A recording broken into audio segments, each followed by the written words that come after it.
Selamat jumpa para pemirsa. Pada semester yang lalu, kita telah mempelajari berbagai metode pengembangan di Taman Kanak-Kanak, seperti metode pengembangan kognitif, sosial emosional, serta moral dan nilai-nilai agama. Kali ini, kita akan membahas metode pengembangan bahasa. Untuk itu, kita telah ditemani oleh Ibu Siti Aisyah, Ketua Program D2 PGTK Universitas Terbuka. Bu, sebagaimana kita ketahui bahwa faktor perkembangan bahasa bagi anak itu sangat penting. Karena kegagalan dalam pengembangan bahasa bagi seorang anak berakibat keterlambatan dalam pendidikan berikutnya. Menurut Ibu, bagaimana kedudukan pengembangan bahasa di Taman Kanak-Kanak, Bu? Betul sekali Pak Denny, bahasa merupakan bekal bagi anak untuk belajar lebih lanjut. Dan bahasa merupakan pintu gerbang ilmu pengetahuan. Melalui bahasa lisan yang dikembangkan oleh guru-gurunya, anak belajar bahasa. Demikian juga dengan bahasa tulisan yang diperoleh dari buku-buku, anak juga bisa belajar bahasa. Dan saya kira dalam pembelajaran di TK manapun, metode pengembangan bahasa atau pengembangan bahasa mempunyai porsi yang sama dengan pengembangan pada bidang-bidang lainnya. Bahkan pengembangan bahasa ini ada di setiap kegiatan yang ada di Taman Kanak-Kanak. Tapi Bu, kelihatannya sudah mau hujan nih. Bagaimana kalau kita cari tempat yang lebih baik? Oh, ide yang sangat baik. Yuk, silakan.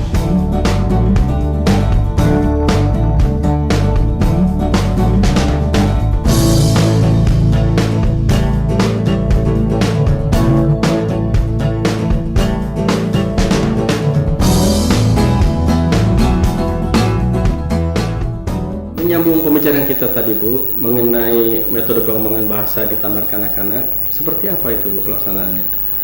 Baiklah, sebetulnya banyak cara yang dapat dilakukan untuk mengembangkan kemampuan bahasa pada anak TK. Baik, saya akan jelaskan satu persatu. Di antaranya adalah melalui bercerita. Karena anak-anak itu biasanya sangat senang mendengarkan cerita, karena anak ingin tahu dunia sekitarnya melalui cerita yang didengarkan atau yang diceritakan oleh orang dewasa. Teknik bercerita pun sangat banyak, antara lain dapat menggunakan media atau alat peraga, dan ada juga yang tanpa menggunakan alat peraga atau benda tiruan. Fungsi dari bercerita ini terutama adalah melatih pendengaran anak, karena dengan mendengar, anak dapat mengerti bahasa orang dewasa dan memahami bunyi-bunyi di sekitarnya. Melalui pendengaran ini, pikiran anak akan berkembang, terutama kemampuan menangkap maksud orang lain, yaitu dengan berkonsentrasi pada sumber bunyi. Seiring dengan itu, perbendaharaan kosakata yang ia miliki akan bertambah banyak karena seringnya mendengarkan kata-kata baru yang diucapkan oleh gurunya. Hal ini merupakan dasar bagi anak untuk berbicara dengan orang lain. Bahkan pada perkembangan selanjutnya menjadi dasar bagi anak untuk membaca dan menulis. Dengan bercerita, guru juga dapat mengembangkan daya imajinasi anak, sehingga pada akhirnya dapat menjadi landasan bagi pengembangan daya cipta anak. Kalau begitu, bercerita itu sangat penting bagi anak, ya, Bu? Ya, sangat penting. Lalu apabila seorang guru ingin menggunakan metode bercerita ini, hal-hal apa saja yang perlu diperhatikan? Baik, seorang guru TK yang ingin memberikan cerita kepada anak-anaknya, hal-hal yang harus diperhatikan antara lain dia harus terlebih dahulu bercakap-cakap dengan anak didiknya, bercakap-cakap tentang isi dari cerita tersebut, atau bisa juga diselingi dengan tanya jawab. Kegiatan ini bertujuan memberikan pijakan atau scaffolding bagi anak, yaitu agar anak mengerti betul kata-kata yang akan muncul dalam cerita, sehingga dapat menangkap isi cerita secara utuh. Kegiatan bercakap-cakap dan bertanya jawab ini juga merupakan salah satu teknik yang dapat digunakan untuk mengembangkan bahasa anak. Melalui kegiatan ini, anak diajak mengenal kosakata baru dengan cara menghubungkan pengalamannya atau apa yang sudah diketahui dengan suasana yang baru pula. Anak juga dapat diajak berpikir kritis dan kreatif dengan menanyakan pada anak hal-hal yang berkaitan dengan apa yang sedang dibicarakan. Terus? Wah, ke taman safari Rakan katanya. Oh, kebun binatang. Iya. Terus kalau Brian ke kebun binatang lihat apa aja? Oh, di sana banyak ikan ya? Banyak ikan? Banyak mainannya tidak? Oh ya, kalau di kebun binatang itu biasanya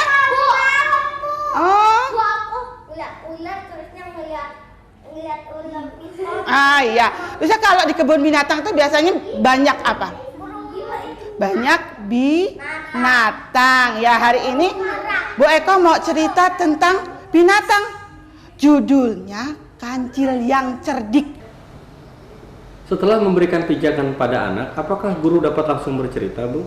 Ya, tentu saja. Setelah itu, guru bisa memulai ceritanya. Tadi Ibu mengatakan bahwa bercerita itu bisa dengan menggunakan media maupun tanpa menggunakan media. Itu bagaimana, Bu? Begini, masing-masing kegiatan tersebut mempunyai tujuan sendiri-sendiri. Misalnya, apabila guru bercerita tanpa menggunakan media alat bantu, hal ini sangat baik digunakan untuk melatih anak berkonsentrasi terhadap ucapan gurunya. Namun dalam hal ini, guru harus dapat bercerita dengan penghayatan penuh dan dengan mimik atau ekspresi wajah serta gerak tubuh yang menyenangkan bagi anak. Tentunya guru juga harus hafal betul isi cerita dan dapat bercerita dengan vokal yang jelas, tenang, dan tempo yang baik, yaitu tidak terlalu cepat dan tidak pula terlalu lambat. Sudah menerkam si Kancil. Aduh, tunggu dulu. Rupanya sebelum dimakan sama macan, Kancil punya akal, dia cerdik. Tunggu dulu macan, katanya. Kalau kau mau memakan aku, boleh, katanya. Tapi kalau kau mau makan aku, tidak akan kenyang.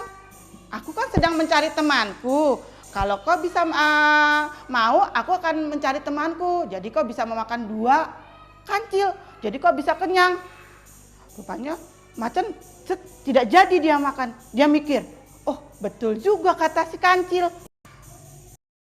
Dalam bercerita, guru juga harus dapat mengikuti gerakan dalam cerita. Dengan demikian, anak akan terhanyut dalam cerita dan nantinya dapat meniru gerakan gurunya.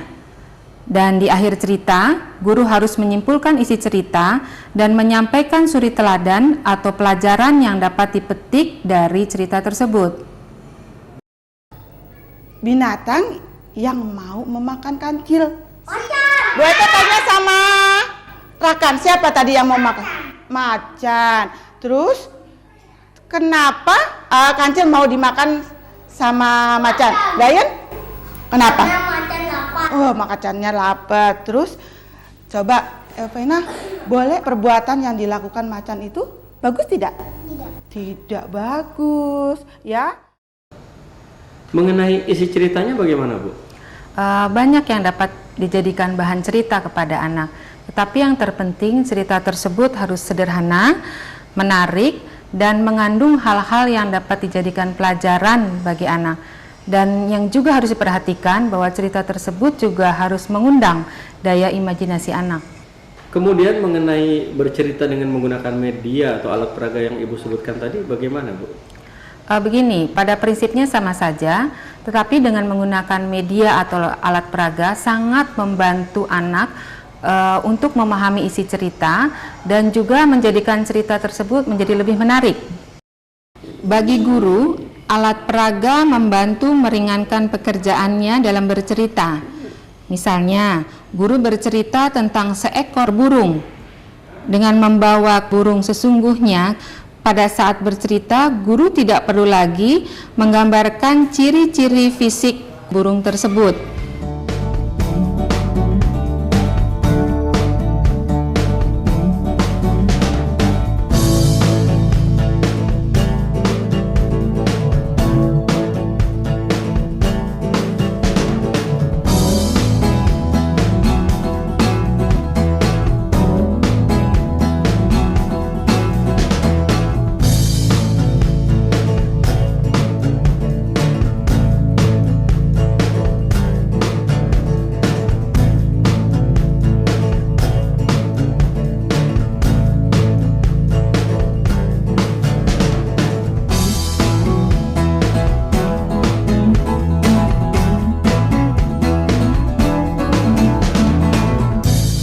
Apabila alat peraga sesungguhnya sulit didapat atau tidak mungkin dibawa ke dalam kelas, maka guru dapat menggantikannya dengan alat peraga tiruan, misalnya berupa patung, boneka, atau gambar. Sandiwara boneka merupakan salah satu pertunjukan yang sangat digemari anak, karena dengan boneka kita dapat membawakan cerita-cerita yang lucu, namun isi cerita tetap harus membawa pesan positif bagi anak. Pas ketemu, ibu, aduh, aku ketinggalan tadi. Ibu kenapa ninggalin aku? Katanya Bona sambil nangis. Kan tadi ibu sudah bilang, kamu harus di belakang ibu, jangan kemana-mana. Kata mamanya Bona, ya. Iya deh, besok kalau mama jajak jalan-jalan lagi, Bona tidak jauh-jauh dari mama, katanya gitu ya. Akhirnya Bona ketemu dengan ibu bapak. Selain dengan boneka, kita juga dapat bercerita dengan menggunakan gambar. Apabila menggunakan satu gambar, maka gambar yang ada hendaknya menggambarkan kejadian yang paling seru atau klimaks dalam cerita. Supaya tidak terdengar, macannya jalannya, kukunya yang tajam ini nancap di tanah. Zet, ya. Terus dia pelan-pelan mengendap-endap, kancilnya ada di sana. Dia matanya tuh gerak. Si kancil pelan-pelan ya.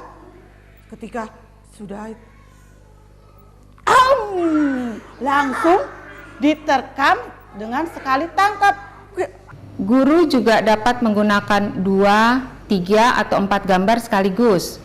Apabila menggunakan 2 buah gambar, maka gambar pertama merupakan tokoh yang sedang beraksi di awal cerita, dan gambar kedua menunjukkan tokoh yang sedang beraksi di akhir ceritanya. Bercerita dengan gambar dapat menggunakan 3 atau 4 gambar sekaligus. Tentu saja gambar-gambar tersebut menunjukkan peristiwa-peristiwa penting dalam cerita. Selain dengan gambar, variasi lain yang dapat dilakukan guru dalam bercerita adalah menggunakan kartu-kartu gambar berseri. Tentu saja ukurannya lebih kecil dari gambar yang tadi, namun gambarnya lebih banyak. Ini dia timbangan. Timbangan ini bisa digunakan untuk membagi roti supaya jadi rata. Akhirnya, ini ya rotinya. iya, akhirnya rotinya dibagi 2, dipotong jadi 2, ditaruh di atas timbangan. Timbangannya ada 2 ya, ditaruh di sebelahnya. Kalau roti ini timbangannya ini rata, ya, ditaruh di atas timbangan rata, berarti rotinya sudah sama. Variasi lain dalam bercerita adalah dengan menggunakan papan flanel. Dengan papan flanel ini, guru bebas meletakkan tokoh-tokoh cerita di atas papan flanel. Bahkan dapat memindah-mindahkannya sesuai dengan cerita. Cara seperti ini akan membuat cerita jadi lebih dinamis dan tentunya anak akan lebih senang melihatnya. Oh, rupanya hanya telat makan, Bu, katanya. Jadi besok-besok jangan sampai telat makan lagi ya, katanya. Nih, saya kasih resep obat, katanya. Pak dokternya nulis resep. Ibu, nanti resep ini dibeli di apotik. Jadi banyak sekali cara bercerita di taman kanak-kanak ya Bu? Ya, sangat banyak sekali, dan hal tersebut sangat tergantung kepada kreativitas guru masing-masing. Kemudian setelah selesai bercerita, kegiatan apa lagi yang bisa dilakukan oleh seorang guru? Seorang guru setelah menyampaikan ceritanya, sebaiknya dia melakukan kegiatan misalnya menanyakan kembali isi cerita kepada anak. Hal ini sangat baik untuk melatih daya ingat anak dan juga melatih kemampuan anak mengungkapkan pikirannya. Dan jangan lupa pertanyaannya juga harus bisa mengundang pemikiran kritis dari anak. Tadi bapaknya ini namanya siapa? Siapa yang tahu? Hah? Pak Budi. Coba Bu Eko tanya sama Malik. Tadi ibunya namanya siapa? Bu Lela. Terus coba Bu Eko tanya lagi sama Arum. Arum, tadi anaknya ini yang sakit namanya siapa?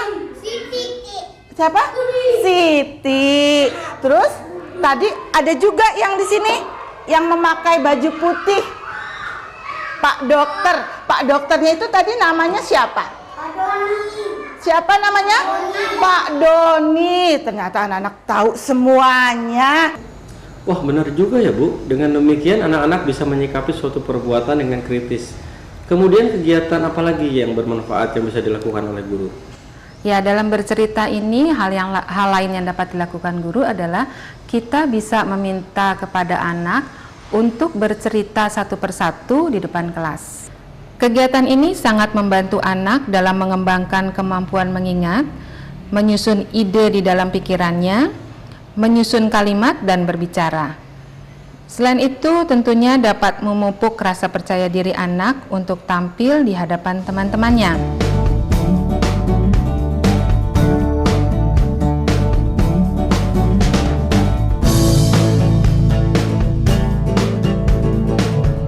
Gara-gara apa dibawa ke rumah sakit? Terlambat makannya. Gara-gara terlambat makannya katanya. Terus gimana? Dia bawa ke rumah sakit. Terus sama Pak dokternya diapain? Diperiksa. Diperiksa pakai apa?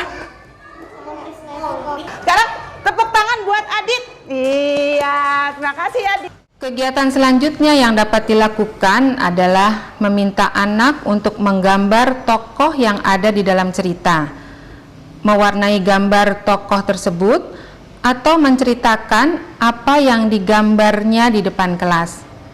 Jangan lupa, mintalah anak menuliskan namanya pada hasil karyanya, karena tulisan pertama anak biasanya adalah menuliskan namanya sendiri. Tentunya terlebih dahulu guru perlu memberi contoh cara menuliskannya.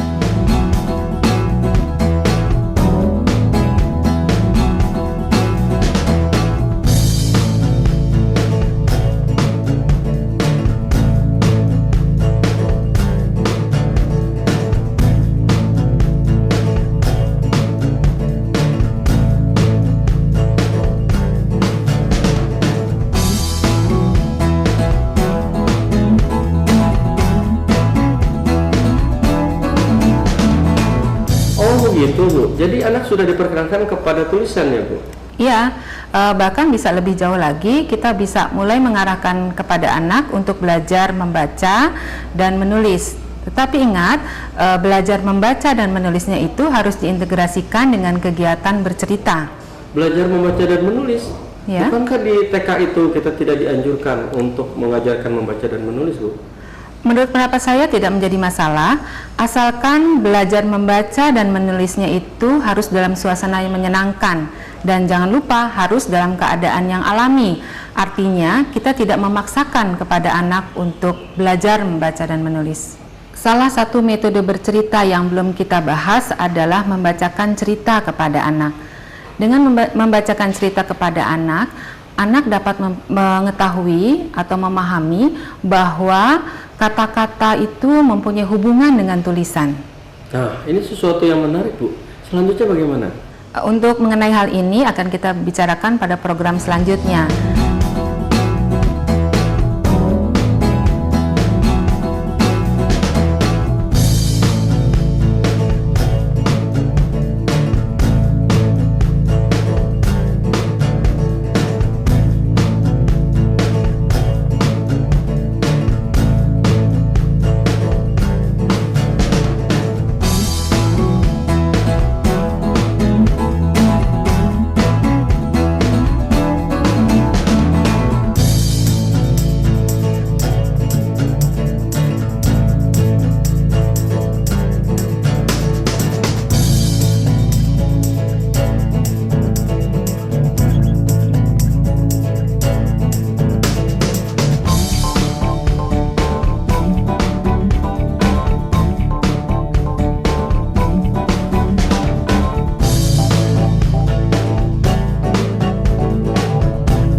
kegiatan yang dilakukan anak di taman kanak-kanak, apakah itu di dalam kelas, di luar kelas, apakah dia bermain balok, apakah dia bermain sosiodrama, apakah dia bernyanyi, menari, itu semua menggunakan bahasa. Dengan demikian, kita selaku guru atau pembimbing di taman kanak-kanak mempunyai kesempatan yang sangat besar untuk mengembangkan kemampuan berbahasa anak di dalam setiap kegiatan yang dilaksanakan di taman kanak-kanak. Tetapi di TK itu Bu, ada istilah metode pengembangan bahasa. Apakah kita harus berupaya lebih spesifik lagi Bu dalam mengembangkan bahasa anak ini? Iya, pada dasarnya kegiatan dilakukan anak di taman kanak-kanak tidak hanya menyangkut satu aspek pengembangan saja, tapi dapat mengembangkan berbagai kemampuan yang ada pada anak. Sebagai contohnya, misalnya dalam sosiodrama, di mana dalam kegiatan tersebut anak dapat melakukan dialog yang dapat mengembangkan metode sosial emosional. Sedangkan untuk metode pengembangan moral dan nilai-nilai agamanya dapat kita ciptakan melalui alur cerita yang terdapat di dalam sosiodrama tersebut. Jadi dengan demikian, pada hakikatnya kegiatan yang dilakukan di taman kanak-kanak bisa mengembangkan berbagai kemampuan yang ada di dalam diri anak, tidak hanya melulu pengembangan bahasanya saja.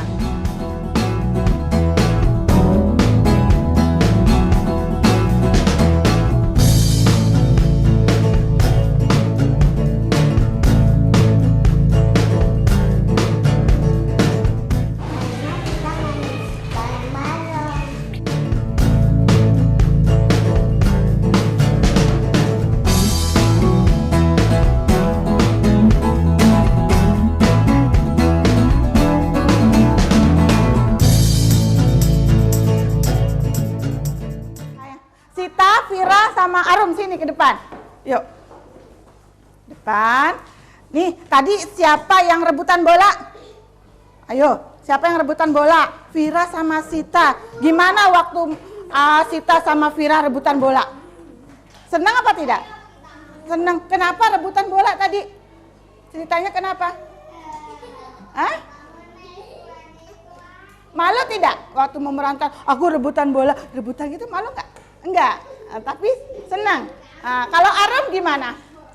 Arum senang tidak waktu memisahkan temannya? Senang. Sekarang saya akan melanjutkan tentang metode pengembangan bahasa lainnya yang biasa dilakukan di TK. Apa itu Bu? Metode pengembangan bahasa lainnya yang biasa dilakukan di TK antara lain adalah role playing atau bermain peran, adalah menirukan cara berperilaku orang lain. Sedangkan bermain sandiwara adalah mementaskan suatu cerita. Baik sebelum bermain peran maupun bermain sandiwara, kita harus memberikan pijakan atau scaffolding kepada anak. Caranya adalah dengan mengajak mereka berdiskusi tentang peran atau sandiwara yang akan mereka mainkan. Dan dengan cara ini, ide-ide mereka akan tergali dan mereka akan mengerti apa yang harus mereka lakukan nanti. Dengan berdiskusi, mereka juga berlatih menggunakan bahasa untuk berbagi pikiran dengan orang lain. Dalam bermain peran atau bermain sandiwara, mereka kita dorong menggunakan bahasa yang sering mereka dengar yang berkaitan dengan peran yang mereka mainkan. Dengan demikian, kosakata mereka akan bertambah banyak dan mereka tahu makna kosakata tersebut karena mereka dapatkan dari suasana yang mirip keadaan sebenarnya.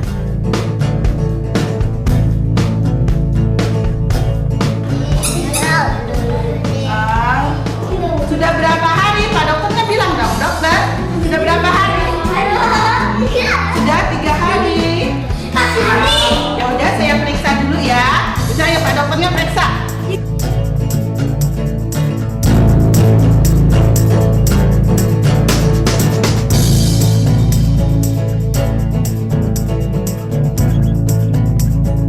Setelah selesai bermain peran atau bermain sandiwara, kita tanyakan perasaan mereka sewaktu bermain peran. Apa pendapat mereka tentang peran yang mereka mainkan dan sebagainya. Kegiatan ini pun akan memperkuat konsep kata-kata yang baru mereka pelajari. dan meningkatkan kemampuan mereka dalam hal mengingat dan mengemukakan pikiran dan perasaan mereka. Di sini batuknya batuk apa? Batuknya batuk dahak atau batuk kering. Oh gitu. Kalau Rakan gimana? Jadi dokter operasi takut lihat darah. Oh, nggak mau jadi dokter operasi karena takut lihat darah.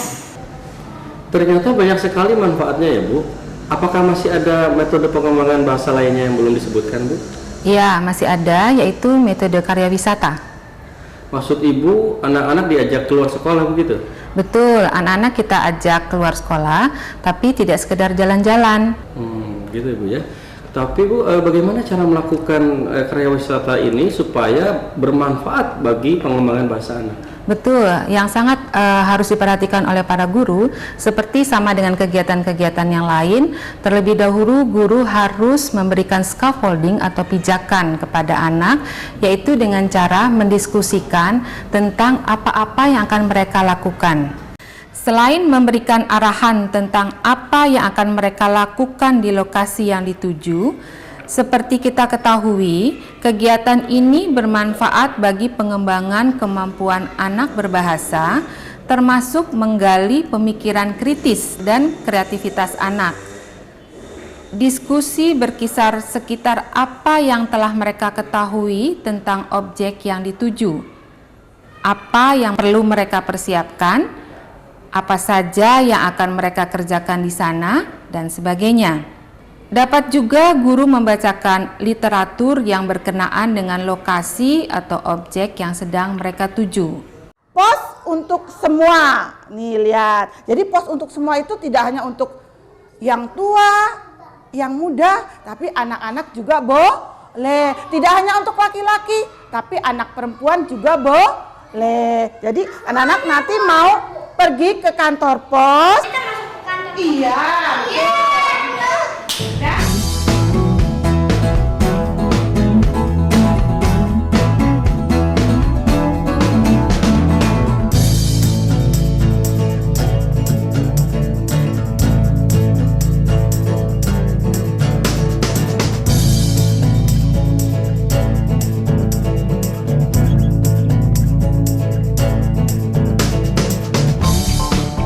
Di lokasi, kegiatan utama yang perlu dilakukan guru adalah bertanya jawab dengan anak tentang objek yang sedang mereka lihat. Ini akan sangat bermanfaat bagi perkembangan kosakata mereka, sekaligus memberikan konsep-konsep baru yang tidak mungkin kita lakukan di dalam kelas. Dalam kegiatan ini, anak pun belajar berinteraksi dengan orang lain selain gurunya di kelas.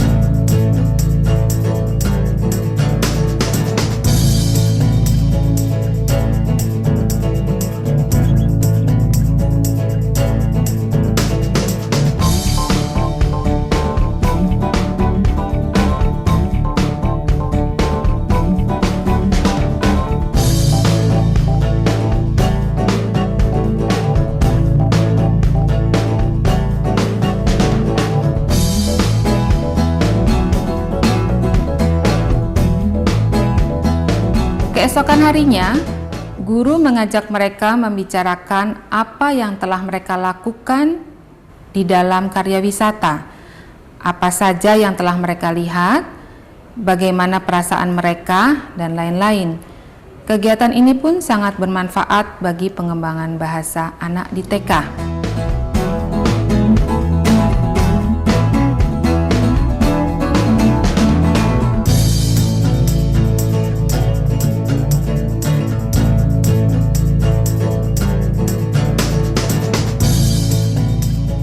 Rasanya sudah cukup lama kita berbincang-bincang ya Bu. Saya kira obrolan kita cukup sampai sekian dulu dan terima kasih atas kesediaan Ibu.